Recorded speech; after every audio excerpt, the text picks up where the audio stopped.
અમેરિકાના ઉત્તર પૂર્વીય ભાગોમાં મંગળવારે સવારે પ્રચંડ ધડાકા સાથે આકાશમાં અગનગોળા દેખાતા લોકોમાં ભારે કુતૂહલ પેદા થયું હતું.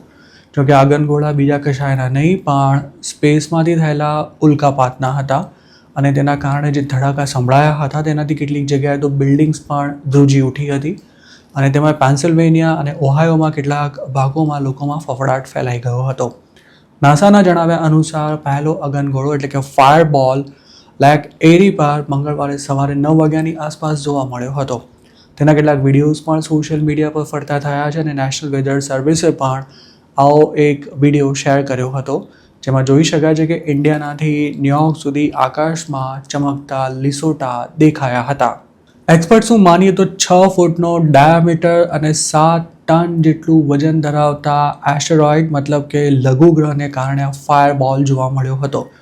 ઓહાયોના વેલી સિટી અને સાઉથ વેસ્ટ ઓફ ક્લીવલેન્ડમાં તે અગનગોળામાં ફેરવાયો તે વખતે તે 75,000 માઇલ પ્રતિ કલાકની ઝડપે પૃથ્વીના વાતાવરણમાં પ્રવેશ્યો હતો.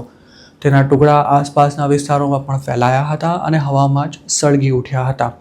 આ લઘુગ્રહ જે પ્રચંડ ધડાકા સાથે સળગ્યો હતો તેનાથી 250 TNTનો વિસ્ફોટ કરાયો હોય તેટલી એનર્જી પ્રોડ્યુસ થઈ હતી અને તેના કારણે પ્રચંડ વિસ્ફોટ સાંભળવા મળ્યો હતો અને જાણે ભૂકંપ આવ્યો હોય તેમ અમુક વિસ્તારોમાં મકાન ધ્રુજી ઉઠ્યા હતા તેવું નાસાનું કહેવું છે. આ ધડાકાની સૌથી વધુ અસર નોર્ધન ઓહાયોમાં અનુભવાઈ હતી.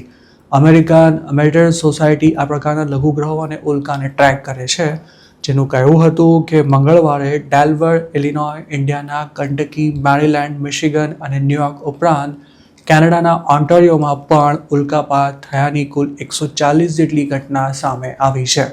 ક્લીવલેન્ડ સ્થિત નેશનલ વેધર સર્વિસના હવામાનશાસ્ત્રી ડગલાસ કહાને આ અંગે એવું જણાવ્યું હતું કે એજન્સીએ જે બિગ ફ્લેશને ટ્રેક કર્યો હતો તેમાં ધડાકો પણ સાંભળવા મળ્યો હતો અને તેની ધ્રુજારી તેની ઓફિસ સાથે લેક એરી રિજનમાં પણ અનુભવાઈ હતી.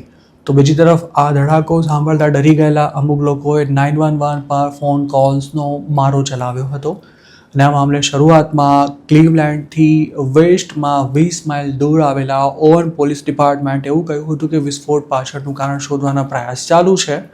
જોકે તેની થોડી જ મિનિટોમાં એ કન્ફર્મ થઈ ગયું હતું કે આ ધડાકો ઉલ્કાપાતને કારણે થયો હતો. ક્લીવલેન્ડ પોલીસના પ્રવક્તા સાર્જન્ટ વેલ્ફાર્ડો ટાયર્સે આ અંગે કહ્યું હતું કે 911 પર મોટી સંખ્યામાં ફોન કોલ્સ આવ્યા હતા પણ આ ઘટનાને કારણે જાનમાલનું કોઈ નુકસાન થયું હોય તેવી એક પણ ઘટના નથી બની.